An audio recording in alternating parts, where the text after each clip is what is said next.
नजदीक से देखने का कार्य करते, हम इन्हें समझ रहे हैं। क्या कारण है कि इतनी विषम परिस्थितियां होने के बाद भी ये जनजातियां इन्हीं क्षेत्रों में डटी हुई, वहां से टस मस नहीं होती, जबकि पूरा विश्व अगर देखा जाए तो विश्व की जो प्रगति है, विश्व में जो तकनीकी और प्रौद्योगिकी आ रही है, उसके साथ साथ बदलाव आ जाना चाहिए, लेकिन इनमें परिवर्तन नहीं आ रहा। हम बात करेंगे इस जनजाति की जो निवास करती है मलेशिया, या जिसे मलाया प्रायद्वीप के नाम से भी जाना जाता है। ये जो मलाया है या मलेशिया है, इस मलेशिया के क्षेत्र में जहां से आपके इक्वेटर पास होता है,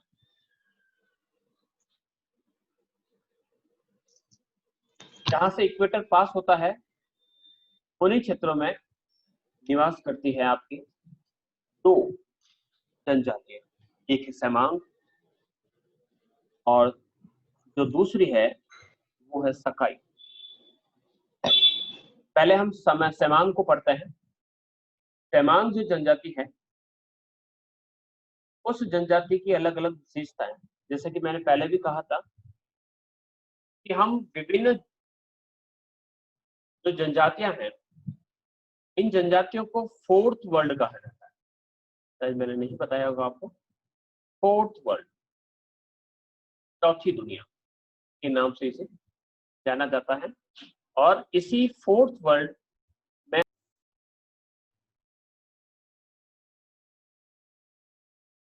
नेटवर्क इश्यू लग रहा है, मैं इसको सॉल्व करता हूं। 2 मिनट ठहरिए।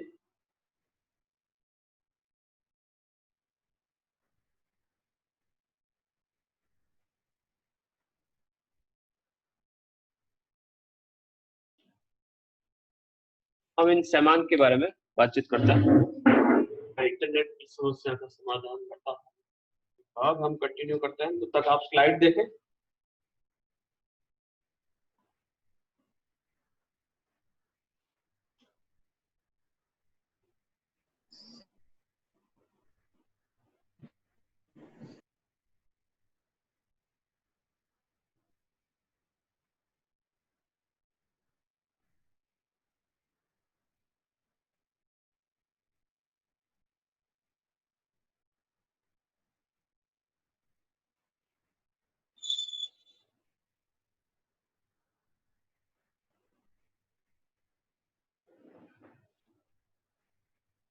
हाँ, तो हम बात कर रहे थे सेमांग के बारे में।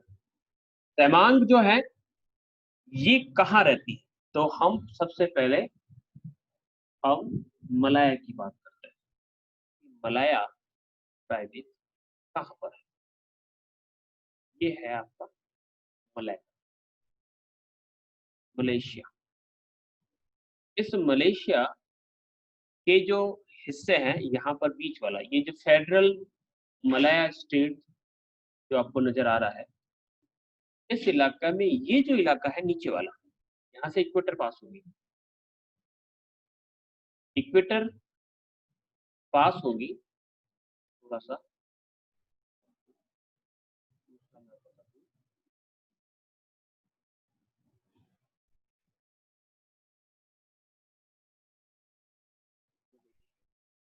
मलेशिया की कुछ विशेषता है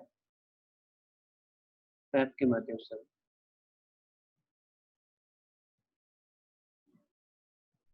समझते हैं।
हाँ, तो ये मलेशिया का मैप है। इस मलेशिया के मैप को अगर हम देखें तो जो मलेशिया है कितने भागों में पास आउट। तो हम यहाँ पर ये जो ग्रीन ग्रीन वाले जो एरिया देख रहे हैं, यहाँ पर ये जो नीचे वाला हिस्सा है, यहाँ पर आप देखेंगे कि यहाँ पर हमारे एक लाइन है, वो पास होती है, जिससे कहा जाता है इक्वेटर। इक्वेटर इसके ठीक यहाँ से पास होती है, यहाँ से इक्वेटर पास होती है। इक्वेटर जो पास होती है, उसके पास के जो इलाके हैं ऊपर की तरफ, इक्वेटर के जो ठीक ऊपर की तरफ, मान लीजिए ये इलाका, इस इलाके की बात करें, ये वाला इलाका, ये जो इलाका है, यहाँ पर तो रहते हैं आपके सैमान, जिन्हें हम आप पढ़े सैमान।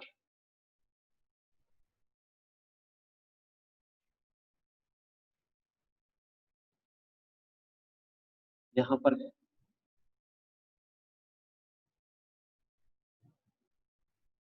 सैमान, ठीक है। और इक्वेटर का ये नीचे वाला जो हिस्सा है, ये वाला, ये जो हिस्सा है, यहाँ पर रहती है आपकी सकाई। दो अलग अलग जनजातियां हैं जो मलाया प्रायद्वीप में पाई जाती है। प्रायद्वीप किसे कहा जाता है? जिसके तीन तरफ पानी। यहाँ पर एक मलक्का जल संधि देखिएगा आप, मलक्का जल संधि के बारे में हमने कई बार पढ़ा है। यहाँ पर इंडोनेशिया का हिस्सा आ जाएगा, यानी जावा और सुमात्रा, और यहाँ पर इसके बीच में है मलक्का जल संधि। यहाँ तक तो होगी हमारी बात कि हम इन दोनों जो जनजातियां हैं, जो ट्राइब्स है, उसके बारे में हम बात कर रहे थे। अब हम बात कर रहे हैं कि जो मलेशिया है वो केवल और केवल इसी टुकड़े में जो आपको यहाँ पर नजर आ रहा है, मलेशिया इतना ही नहीं है। मलेशिया इतना ही नहीं है, ऊपर देखिए ये थाईलैंड लिखा हुआ है यहाँ पर। मलाया की बात करें तो मलाया के दो हिस्से यहाँ पर, एक है सबा और एक है सारावाक। सबा और सारावाक जो है, ये भी मलेशिया के या मलेशिया के अभिन्न अंग है, जो अलग नहीं है, इसी के पार्ट है, लेकिन इन दोनों के बीच में यहाँ पर ये समुद्र आता है, ये इसके भाग है। तो कॉम्पिटिशन के व्यूज अगर देखें तो कई बार ये सबा और सरावाक ये हिस्से हैं, तो ये किसके हिस्से हैं? ये हिस्से हैं मलेशिया के। क्लियर? अब हम बढ़ते हैं वापस अपनी स्लाइड पर, इसको हम बड़े मैप पर से देखते हैं। ठीक है, हमने इस मलाया प्रायद्वीप की बात की। ये जो हिस्सा यहाँ पर नजर आ रहा है, इसको मैं कॉपी करके दूसरी जगह पर ले जाता हूँ। ये सीखना हमारे लिए काफी जरूरी है। उसके पीछे कारण है कि जब तक हम उस स्थान को नहीं देखेंगे जहां पर वो जनजाति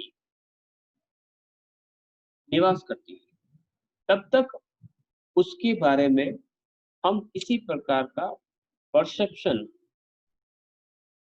नहीं तय कर सकते कि वहां पर किस प्रकार की स्थिति है। जैसे कि हमने पिग्मी को पढ़ा, पिग्मी जो है वो कांगो बेसिन में रहती है।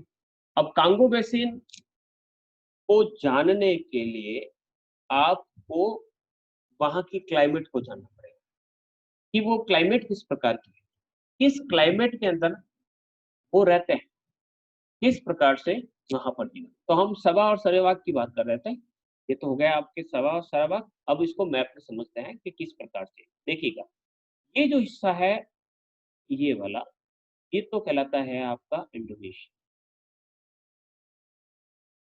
ठीक है, और जो हम बात कर रहे हैं मलेशिया की, ये है आपका यहाँ पर मलाया प्रायद्वीप, ये मलेशिया है।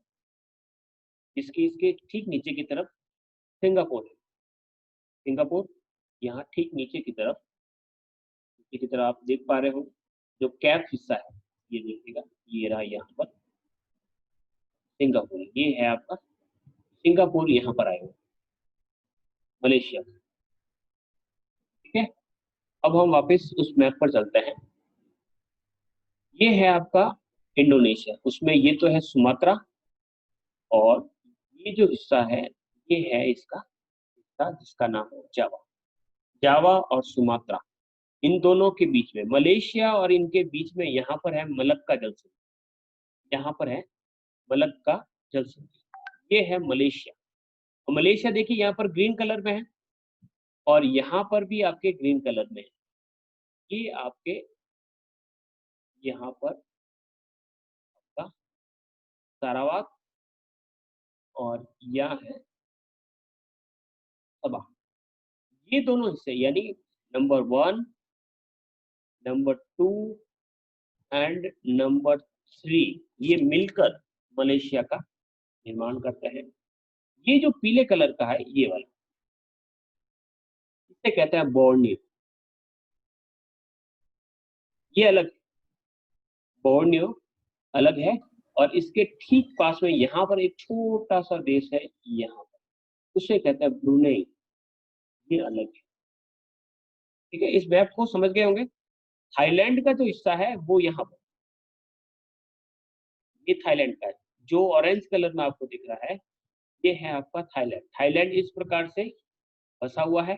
थाईलैंड के नीचे यहाँ पर है आपका कंबोडिया। कंबोडिया के पास ये जो आपको पर्पल कलर में जो दिख रहा है वो है आपका वियतनाम। तो हम जो जनजातियों की बात कर रहे हैं वो इस मलया में रहती है। इस मलया प्रायद्वीप के अंतर्गत ये निवास करती है। अब हम कह सकते हैं कि इक्वेटर से थोड़ा नजदीक है। मैंने सॉरी उसमें कहा था कि इक्वेटर वहां से पास होती है, सॉरी इक्वेटर नहीं पास होती है, 5 डिग्री। हम इसको थोड़ा सा रिवाइज करते हैं। ये जो हिस्सा है यहाँ से जो रेड लाइन में बना रहा हूँ, ये जो लाइन है ये है आपकी इक्वेटर, भूमध्य रेखा। इस भूमध्य रेखा से ऊपर यहाँ पर जो लाइन में बता रहा था ये है 5 डिग्री। 5 डिग्री यहाँ पर बढ़िया तरीके से नहीं लिख पा रहा मैं। 5 डिग्री, 5 डिग्री उत्तरी अक्षांश वाली रेखा के ऊपर, इस रेखा के ऊपर वाले भाग में जो जनसंख्या, जो जनजाति रहती है, उस जनजाति को कहा जाता है क्या? सेमांग। उसी सेमांग के बारे में हम अध्ययन करेंगे कि ये जो सेमांग है वो सेमांग किस प्रकार की जनजाति है, क्या विशेषता है। पॉइंट्स जो रहेंगे वो सेम रहेंगे। सेम इन द सेंस कि हम बात करते हैं कि जो सेमांग है वो एक जनजाति है। अब वो किस इलाके में रहते हैं वो है आपका इक्वेटोरियल। अब इक्वेटोरियल की अगर बात करते हैं, इक्वेटोरियल जो बेल्ट रहेगी उसकी क्या विशेषता है। तो हमें पता है कि इस बेल्ट में बारिश ज्यादा होती है, बारिश बहुत ज्यादा होती है। बारिश ज्यादा होने के कारण यहाँ पर जो वृक्ष हैं वो काफी घने देखने को मिलते हैं। बहुत घने वृक्ष मिलने के कारण यहाँ पर कीड़े मकोड़े भी ज्यादा रहते हैं। कीड़े मकोड़े पर रहेंगे। इसके अलावा यहाँ पर दूसरी कई प्रकार की समस्याएं आपको देखने को नजर आएगी, जैसे कि मच्छरों का प्रकोप है, मक्खियां ज्यादा रहेगी, स्वास्थ्य संबंधी समस्याएं यहाँ पर आपको ज्यादा देखने को मिलेगी। यहाँ पर ये स्लाइड शुरू करने से पहले मैं आपको इन पीपुल्स के बारे में बताता हूँ। कुछ पिक्चर्स आप जब जो गूगल पे है उसमें सेवन पीपुल्स नाम से सर्च करोगे तो यहाँ पर कुछ विशेषताएं आपको देखने को मिलेगी। जैसे कि यहाँ पर जो पिक्चर्स मैं देख रहा हूँ, चाहे बच्चों के हैं, चाहे औरतों के हैं, चाहे पुरुषों के हैं, एक विशेषता मुझे नजर आ रही है कि इनका रंग काला है। देखिए मोस्ट ऑफ पीपल्स जो आपको नजर आ रहे हैं उन सभी का जो रंग है वो आपको काला नजर आ रहा है। अब इसी चित्र की बात कर लेते हैं। रंग काला है, ठीक है। रंग काला होने के साथ साथ इनके बालों को अगर देखिए तो बाल जो है आपको घुंघराले नजर आएंगे। दिखाई दे रहा है? कोई भी पिक्चर देख लीजिए, जबड़े थोड़े से बाहर की ओर निकले हुए, होठ जो है काफी मोटे या चौड़े कहा जा सकता है। ये जो विशेषताएं जो होती है, ये विशेषताएं एक प्रजाति को बिलोंग करती है, और वो जो प्रजाति है उसे हम कहते हैं निग्रिटो। तो ये निग्रिटो संप्रदाय या निग्रिटो जनजाति से बिलोंग करते हैं। ये कुछ बेसिक्स है जो हमें पता होने चाहिए कि हम इसे पढ़ने से पहले इन चीजों को देख लें कि क्या विशेषताएं होती है और किस प्रकार से ये हमें नजर आती है। इसके बाद हम बात करेंगे नेक्स्ट जो हमारा टॉपिक है सेमांक का। सेमांक के टॉपिक को हम स्टार्ट करते हैं पॉइंट टू पॉइंट। सबसे पहले कि ये कहाँ रहती है, थोड़ा सा जूम कर लेता हूं मैं। एक एक पॉइंट्स को आप नोट करते रहे, और नोट करने के साथ साथ इन्हें जब भी आवश्यकता हो तब आप रिवाइज करते रहे। किताब हो सबसे अच्छी बात है, मैंने कहा था कौशिक की किताब मिल जाती है तो भी ठीक है। ये किताब और भी इससे संबंधित है, प्रवालिका प्रकाशन की है, एक मानव भूगोल का स्वरूप, मनीष कुमार सिंह और BN सिंह की ये किताब है। तो आप चाहे तो वो भी किताब यूज कर सकते हैं। हम शुरुआत करते हैं इसकी क्या विशेषता है।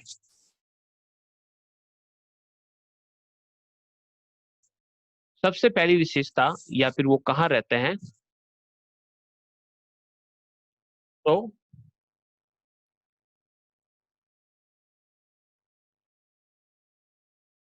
ये थाईलैंड में, थाईलैंड में, वो भी दक्षिणी थाईलैंड एवं मलाया की जो पहाड़ी क्षेत्र है वहां पर निवास करते हैं। इनका शरीर की जो लंबाई है वो काफी कम, नाटे होते हैं, 4 से 5 फीट, ज्यादा हो जाएंगे, 5 फीट से कम की इनकी हाइट होती है। कद जो होता है यहाँ पर ये गलत लिखा हुआ है, 40 फीट तक कद, ये छोटा कद होता है, ठीक है। और बात करें, होठ जो होते हैं काफी मोटे, बाल घुंघराले और रंग काला। ये जो विशेषताएं हैं, ये विशेषताएं आपको पिग्मी के अंदर भी देखने को मिलेगी थोड़ी बहुत। पिग्मी का जो रंग है थोड़ा सा पीला रंग का हमने पढ़ा था। कई निग्रिटो प्रकार की या निग्रो को हम जब भी पढ़ेंगे, रेस का एक चैप्टर आएगा पूरा, उस चैप्टर में हम देखेंगे कि जो निग्रो प्रकार की जनजातियां होती है उनमें विशेषता है, कद उनका छोटा होता है, होठ काफी बड़े होते हैं, बाल उनके घुंघराले होते हैं, रंग उनका काला। तो ये विशेषताएं शारीरिक उनमें पाई जाती हैं। क्षेत्र के हमने मैप बात जो है वो मैप के अकॉर्डिंग हमने कर ली। दूसरे पॉइंट पर आते हैं कि इनकी जो अर्थव्यवस्था है वो किस प्रकार से चलती है, क्या कार्य करते हैं, कैसे करते हैं। तो हम सबसे पहले बात करते हैं कि ये जंगलों में निवास करते हैं, और जो जंगलों में निवास करने वाली जो जनजातियां होती हैं वो केवल और केवल वनों पर ही निर्भर रहती है। वहां पर कृषि योग्य भूमि वहां पर नहीं पाई जाती है, वहां पर वो कृषि कार्य नहीं कर पाते क्योंकि वहां पर संभावना ही नहीं है, जमीन नहीं है, जंगली जानवरों का प्रकोप है, फसलों को नष्ट कर सकते हैं। वो पशुओं को नहीं पाल सकते, क्योंकि अगर पालतू पशु आपने पालने लग गए तो जंगल के जो शेर है या दूसरे अन्य जो जंगली जानवर है वो उसे कभी भी नष्ट कर सकते हैं, उसे अपना शिकार बना सकते हैं। इसलिए वहां पर पशुपालन कार्य संभव नहीं है। नेक्स्ट जो हम बात करते हैं वो है कि सेमांग जो जनजाति है पहाड़ों पर निवास करती है, जंगलों में निवास करती है, और एक ऐसे क्षेत्र में निवास करती है जहां पर हमेशा रोज दोपहर में 4 बजे के आसपास बारिश हो जाती है। ऐसे स्थान पर कृषि कार्य संभव नहीं, पशुपालन का कार्य संभव नहीं, तो खाना कहाँ से आएगा? तो ये खाने की तलाश में एक स्थान से दूसरे स्थान पर घूमते रहते हैं। अब हमने कहा कि ये खानाबदोश होते हैं, एक स्थान पर टिकते नहीं है। तो जब हम इनके घरों को पढ़ेंगे तो इनके जो घर होंगे वो भी हमें इस प्रकार के मिलेंगे, अस्थायी। कभी भी उसको बिखेर दें कोई फर्क नहीं पड़ता। घास के बने हुए, बांस के बने हुए, ताड़ के पत्तों के बने हुए, इस प्रकार के घरों का निर्माण करते हैं ताकि कभी भी छोड़ना पड़े कोई मुश्किल नहीं। ये अपने घर मचान के रूप में पेड़ों के ऊपर भी बना सकते हैं ताकि जंगली जानवरों से उन्हें सुरक्षा मिल सके। तो ये कुछ विशेषताएं हैं इनके अंतर्गत पाई जाती है। नेक्स्ट पॉइंट पर बात करते हैं कि ये जो लोग होते हैं दलों में भ्रमण करते हैं, ग्रुप में जंगल के अंदर रहते हैं। दूसरी जनजातियां जो जंगलों में रहती हैं उनसे भी उन्हें खतरा है, इसलिए हमेशा ये 25-30 व्यक्तियों के एक समूह में भ्रमण करते हैं। काम एक है, शिकार करना। कृषि कार्य भी नहीं करते, पशुपालन भी नहीं करते। तो दिन का एक ही लक्ष्य होता है इनका कि जैसे तैसे करके हम अपने उदर पूर्ति करें, हम हमारा भोजन प्राप्त करें। इसी भोजन को प्राप्त करने के लिए वो भ्रमण करते रहते हैं, खाना बदोश जीवन व्यतीत करते हैं और आखेट यानी शिकार के माध्यम से अपना जीवन निर्वाह करते हैं। ये है इनकी अर्थव्यवस्था। क्या काम करते हैं? तो ये काम करते हैं, घूमते रहते हैं, मौज करते हैं, खूब खाते हैं और खूब शिकार करते हैं। खाओ, शिकार करो। दिन जैसे ही उदित होता है शिकार पर निकल जाओ और भोजन को एकत्रित करो। दल के साथ जाते हैं तो पूरा दल शिकार को एकत्रित करेगा और हर शिकार पर पूरे दल का हक होगा। घर आओ, शिकार को लाओ, शिकार को पकाओ, शिकार को बांट कर खाओ। दूसरे दिन सुबह का वही काम। तो ऐसे ही इनकी अर्थव्यवस्था चलती रहती है। आगे बढ़ते हैं हम। इनके घर घर कैसे बनाए जाते हैं? खाना बदोश जीवन व्यतीत करते हैं, इसलिए इनके जो घर होते हैं अस्थायी, किसी भी एक ही स्थान पर टिक कर नहीं रहते, स्थान बदलते रहते हैं, शिकार की तलाश में घूमते रहते हैं। इनके जो मकान होते हैं वो पूर्णतया वनस्पति पर आधारित होते हैं। पत्थरों का प्रयोग नहीं, पत्थर कहाँ पड़े जंगलों में, ईंटें वहां पर है नहीं, आरसीसी के बारे में समझते नहीं, टेक्नोलॉजी किसी प्रकार की है नहीं कि पढ़े लिखे होना संभव ही नहीं जंगल में रहने वाली जनजातियां। तो जैसे तैसे बांस, घास फूस या ताड़ के पत्ते या खजूर के पत्ते जो भी मिल जाए इन्हें, उनका उपयोग करते हुए ये अपना मकान बनाते हैं। खजूर ज्यादा होते हैं उन इलाकों में, इसलिए खजूर जैसी पत्तियों से, चौड़ी चौड़ी पत्तियों से ये अपना मकानों का निर्माण करते हैं। एक साथ जहां पर इनका कबीला रहता है वहां पर 10 से 15 झोपड़ियां एक साथ होती है। वो उनका गांव है, वो उनका परिवार है। इन मकानों को बनाने का, आवास बनाने का काम, अब जो पुरुष है वो तो दिन भर शिकार की खोज में चले जाते हैं, घूमते हैं, तो पीछे बचती हैं स्त्रियां। अब स्त्रियों का काम क्या है? मकान बनाओ, खाना पकाओ और आसपास के क्षेत्र में कोई कंदमूल मिल जाए तो उनको एकत्रित करके ला दीजिए। इस प्रकार के कार्य हैं वो स्त्रियों के माध्यम से किए जाते हैं। फिर हम बात करते हैं कि ऐसो आराम भी चाहिए, घास के बने हुए गद्दे,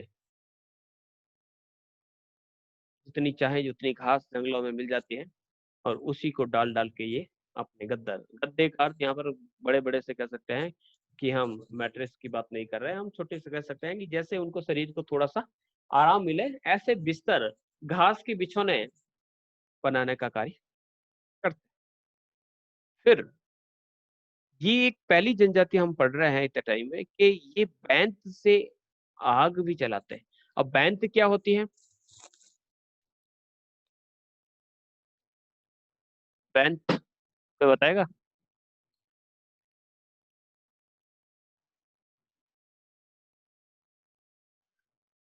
स्टिक्स जो होती है बैंत यानी आपके स्टिक। स्टिक जो होती है इसको या जिसका प्रयोग करते हुए, ये देखिए ये बैंत मैं बता रहा हूँ, ये फ्लेक्सिबल जो लकड़ी होती है, कई फर्नीचर वगैरह देखे होंगे, तो इस प्रकार की जो फ्लेक्सिबल लकड़ी होती है उससे ये आग लगाते हैं।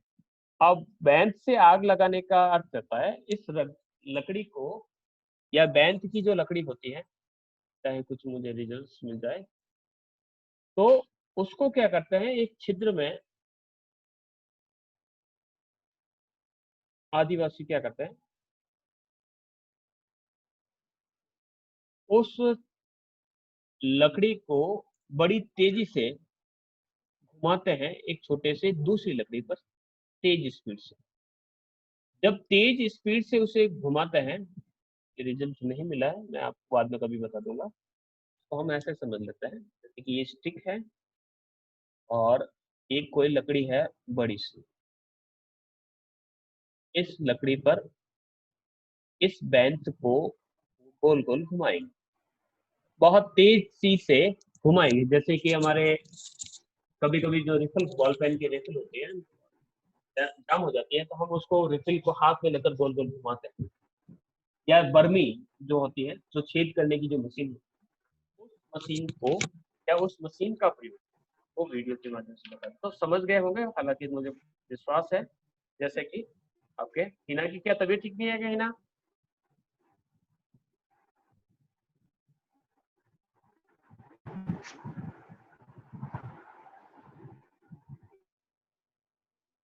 ये ऐसे मशीन है, ठीक है, जो बैंत है उसको इस प्रकार से बहुत तेजी से वो घुमाते हैं। जब बैंत को काफी तेज गति से घुमाते हैं, तो बैंत को जब तेज गति से घुमाएंगे तो वहां पर उसकी गर्मी के प्रभाव से आग लगती है, उससे ये आग लगाना जानते हैं। आग कैसे, अब दूसरी बात कि आग को ये जलाए रखते हैं और साथ लेकर चलते हैं। अब आग को भला कोई साथ लेकर चल सकता है? कोई बताएगा कि आग को साथ लेकर कैसे चलते हैं? देखो कारण तो नीचे लिखा हुआ है,